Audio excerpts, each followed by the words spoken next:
সাল থেকে 2024 সালের 5ই আগস্ট সময় পর্যন্ত ডিজিএফআই পরিচালিত জেআইসি অর্থাৎ জয়েন্ট ইন্টারোগেশন সেন্টার নামে যে বন্দিশালাটি ছিল সেখানে মানুষদেরকে গুম করে আটক রাখা, নির্যাতন করা যে অভিযোগ, সেই অভিযোগে এই 13 জন ব্যক্তির বিরুদ্ধে আমরা মামলাটি করেছি। এই মামলার প্রধান আসামি শেখ হাসিনা, দ্বিতীয় আসামি তারিক আহমদ সিদ্দিকী, তারপরের যে আসামিগুলো আছেন তারা হচ্ছেন ডিজিএফআইয়ের এই 2015 থেকে 2024 সাল পর্যন্ত যারা মহাপরিচালক ছিলেন, এবং এই ডিজিএফআইয়ের একটা ইউনিট হচ্ছে সিটিআইবি, সেই সিটিআইবির যারা ডাইরেক্টর ছিলেন তাদেরকেই শুধুমাত্র আসামি শ্রেণীভুক্ত করে এই মামলাটা করা হয়েছে। এখানে মোট 26 জন ব্যক্তিকে বিভিন্ন সময় গুম করে রাখা হয়েছিল। তার মধ্যে সবচেয়ে বেশি সময় ধরে আটক ছিলেন সেনাবাহিনীরই একজন ব্রিলিয়ান্ট অফিসার ছিলেন ব্রিগেডিয়ার জেনারেল আবদুল্লাহ আমান আজমি সহ আরও 25 জন ব্যক্তি। আমরা এখানে বলেছি যে গুমের যে সংস্কৃতি বিগত স্বৈরশাসকের আমলে চালু করা হয়েছিল সেটা ছিল ক্ষমতাকে নিরঙ্কুশ করার জন্য, ক্ষমতাকে দীর্ঘস্থায়ী করার জন্য। যারা যে সমস্ত লোকদেরকে তারা তাদের কাজের জন্য হুমকি মনে করতেন তাদেরকে তারা এইভাবে আইনের প্রোটেকশনের বাইরে নেওয়ার জন্য, অর্থাৎ একজন ব্যক্তিকে তার স্বাধীনতা হরণ করে তিনি যাতে কোনো আইনগত প্রোটেকশন না পান সেই জন্য তাকে গুম করা হয়েছে। আমরা এখানে বর্ণনা করেছি কিভাবে আসামিদের ভিকটিমদেরকে পিক আপ করা হতো, সাদা পোশাকধারীরা নম্বর প্লেটবিহীন মাইক্রোবাসে করে তাদেরকে কিভাবে তোলা হতো, তোলার পরে তাৎক্ষণিকভাবে গাড়ির মধ্যে তাদের সাথে কি আচরণ করা হতো, তাদেরকে ব্লাইন্ড ফোল্ডেড করা হতো, হাত করা পরানো হতো, তাদেরকে টর্চার করা হতো, তাদেরকে ইলেকট্রোকিউট করা হতো, তাদেরকে কাউকে কাউকে ইঞ্জেকশন দিয়ে অজ্ঞান করা হতো। এই যে কাজগুলো ইমিডিয়েটলি আফটার পিক আপ এই কাজগুলো তারা করতেন। এরপরে তাদেরকে বিভিন্ন জায়গায় নিয়ে যে বন্দি করে রাখা হতো, তার মধ্যে যে প্রধান যে বন্দিশালাটা ছিল সেটা ছিল জেআইসি অর্থাৎ প্রতিরক্ষা মন্ত্রণালয়ের অধীনে পরিচালিত যে আমাদের ডিজিএফআই, তার যে একটা বন্দিশালা ছিল সেটা আইনসম্মত কাজের জন্যই তৈরি করা হয়েছিল। ডিজিএফআই সংস্থাটি রাষ্ট্রের অতি গুরুত্বপূর্ণ একটা সংস্থা, কিন্তু শেখ হাসিনা সরকার এই অতি গুরুত্বপূর্ণ এবং বৈধ একটা সংস্থাকে তার কিছু অফিসারকে এই অপরাধের সাথে সম্পৃক্ত করে তার ক্ষমতাকে চিরস্থায়িত করার চেষ্টা করেছিলেন। আমরা বলেছি যে একটা বাহিনী হয়তো গ্রেপ্তার করতো বা পিকআপের সাথে জড়িত ছিল, তারা আবার গ্রেপ্তার করে বন্দি রাখার জন্য অন্য বাহিনীর হাতে তুলে দিত, আবার নির্যাতন করার জন্য অন্য বাহিনীর কাছে দিত, অনেক সময় হত্যা করার জন্য চতুর্থ আরেকটা বাহিনীর হাতে দিত, কাউকে হয়তো মামলা চালান দেওয়ার জন্য পুলিশের হাতে হস্তান্তর করত। অর্থাৎ এই অপহরণ প্রক্রিয়ার সাথে police, CTTC, DB, DGFI, RAB এবং কোনো কোনো ক্ষেত্রে এনএসআই এবং কখনো কখনো বিজিবিকেও ব্যবহার করা হয়েছে। এই যে রাষ্ট্রীয় বিভিন্ন সংস্থা, এগুলোকে অপরাধ কর্মের সাথে সম্পৃক্ত করার মাধ্যমে এটা একটা ওয়াইড স্প্রেড এবং সিস্টেম্যাটিক পদ্ধতিতে বাংলাদেশের সিভিলিয়ান পপুলেশন যারা শেখ হাসিনার স্বৈরশাসনকে অপোজ করেছেন, তার বিরোধিতা করেছেন, তাদেরকে নিশ্চিহ্ন করার জন্য, তাদেরকে সাইলেন্ট করার জন্য এই গুমকে হাতিয়ার হিসেবে ব্যবহার করেছেন। আমরা এখানে আন্তর্জাতিক আইনের প্রভিশনগুলো তুলে ধরেছি যে কিভাবে এনফোর্স ডিসঅ্যাপিয়ারেন্স একটা আন্তর্জাতিক আইনের অধীনে অপরাধ, কিভাবে এটাকে ক্রাইমস অ্যাগেন্স্ট হিউম্যানিটির পর্যায়ে ফেলা হয়। এইসব জিনিস দেখিয়ে আমরা বলেছি যে এই গুমের মতো ভয়াবহতম অপরাধ করার মাধ্যমে এই আসামিরা বাংলাদেশের মানুষকে যেভাবে সাইলেন্ট করার চেষ্টা করেছেন, সেই অপরাধের বিচার যদি না করা হয়, তাদেরকে যদি বিচারের আওতায় না আনা হয়, যথাযথ শাস্তি প্রদান না করা হয়, তাহলে বাংলাদেশে গুমটা আবার ফেরত আসবে। সেই কারণে ভবিষ্যতের জন্য এই দেশকে, এই দেশের মানুষকে নিরাপদ করার স্বার্থে, রাষ্ট্রীয় বাহিনীগুলোকে অপরাধ প্রবণতা থেকে বের করে আনার স্বার্থে এই গুমটা বন্ধ হওয়া প্রয়োজন। সেই জন্য এই বিচার। কমান্ডিংয়ের বিষয়গুলো একটু এনেছিলেন যে কখনো কখনো শেখ হাসিনা সরাসরি নির্দেশ দিচ্ছেন তারেক আহমেদ সিদ্দিকী। দেখুন, কমান্ড স্ট্রাকচারটা ছিল যে মূল নির্দেশটা আসতো সবসময় শেখ হাসিনার কাছ থেকে। যখন শেখ হাসিনা সরাসরি নির্দেশ না দিতেন, সেই জায়গাগুলো শেখ হাসিনা তার সামরিক উপদেষ্টা তারিক সিদ্দিকী, যিনি তার ছোট বোনের দেবর, তার মাধ্যমে নির্দেশ দেওয়া হতো। Tarique Siddique DGFI, army, RAB, police সবার উপরে ক্ষমতাধর ব্যক্তি ছিলেন। তিনি শেখ হাসিনার পক্ষে কমান্ড করতেন কাকে কখন গুম করতে হবে, কাকে হত্যা করতে হবে, কাকে বন্দি রাখতে হবে, কাকে কখন ছেড়ে দিতে হবে।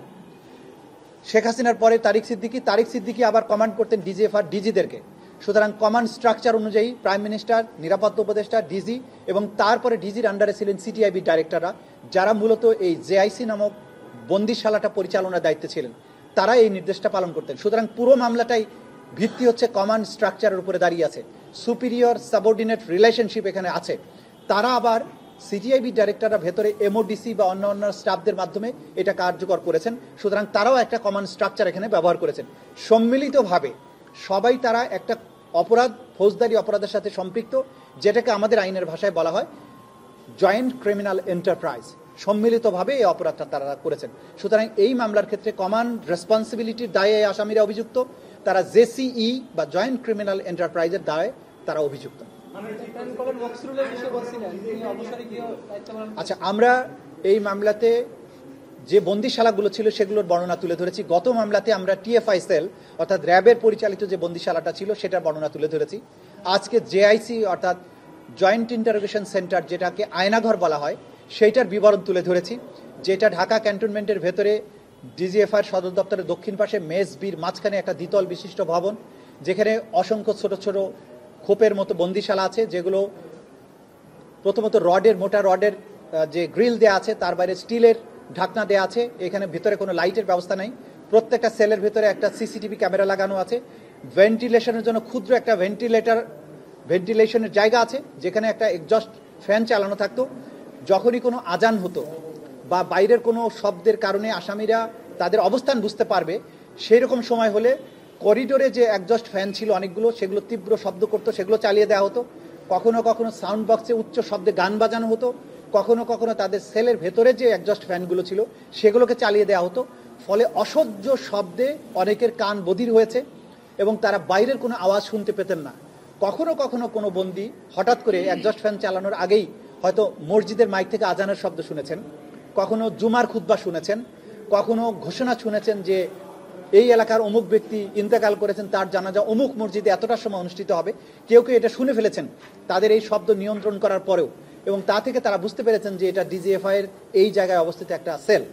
পরবর্তীতে এই ভিকটিম যে 26 জন, তারা পরবর্তীতে তদন্ত সংস্থার সাথে এই বন্দিশালা পরিদর্শনের সময় আমরা যখন তাদেরকে নিয়ে যাই, তারা তাদের নির্দিষ্ট অবস্থানের যে সেলগুলো ছিল সেগুলো নিজেরা আইডেন্টিফাই করেন।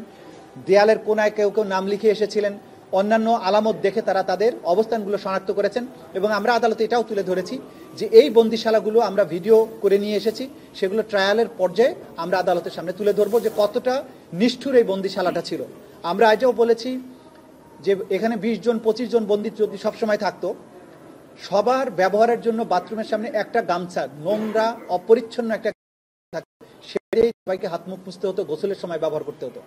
সেইটার থেকে অ্যালার্জি, খোস পাঁচড়া এই জাতীয় ব্যাধি সমস্ত বন্দীদের মধ্যে ছড়িয়ে পড়তো।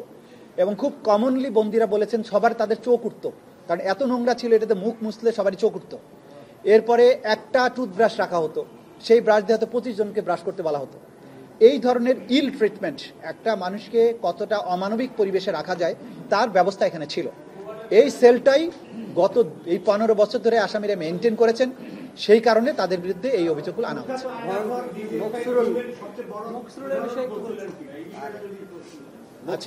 এই 13 জনের মধ্যে সবচাইতে ভয়ঙ্কর হচ্ছে মকসুরুলের ব্যাপারে যেটা আমরা বলেছি যে এটা প্রমাণিত হয়েছে যে সে তার কোনো এখানে সুনির্দিষ্ট দায়িত্ব ছিল না। সে ডিজিএফআইকে অনেকটা ভাড়াটিয়ার হিসাবে কাজ করত। আসামিদেরকে পিক আপ করা, আসামিদেরকে নির্যাতন করা, আসামিদেরকে বিভিন্ন জায়গায় ডিসপোজাল করা, হত্যা করা, এই জাতীয় কাজগুলো মকসুরুল করত। ফলে তার সুনির্দিষ্ট চার্টার অফ ডিউটি না থাকা সত্ত্বেও অনেকটা ফ্রিল্যান্সারের মতো, মার্সেনারিজের মতো সে ডিজিএফআইয়ের এই অপারেশনগুলোতে নিজেকে সম্পৃক্ত করতে, এবং সেই কারণে কুখ্যাত একজন ব্যক্তি, সে পলাতক আছে, তাকে গ্রেপ্তার করা সম্ভব হলে এই বিচারের মধ্য দিয়ে তাকে বিচারের মুখোমুখি করা হবে।